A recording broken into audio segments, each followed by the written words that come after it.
I did notice that it started with Palau and now I guess there may not be a good answer for this, but No, what's kind of the scope of work that's still there just for Palau?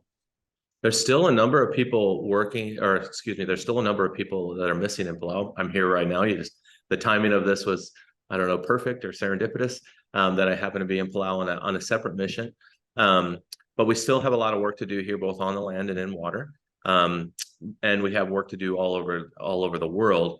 But one of the things that we have done is we call it campaigning, and so we pick out spots in the country, or excuse me, in the world where there's a number of losses. Palau is one of them.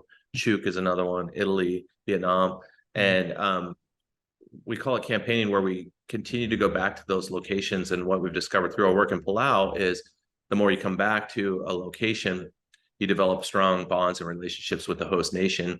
It very much becomes their mission.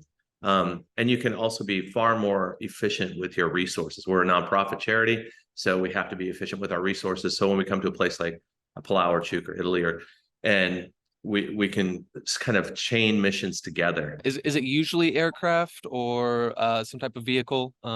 Yeah, Yeah, so it typically is aircraft, but we don't only search for air crew or things like that.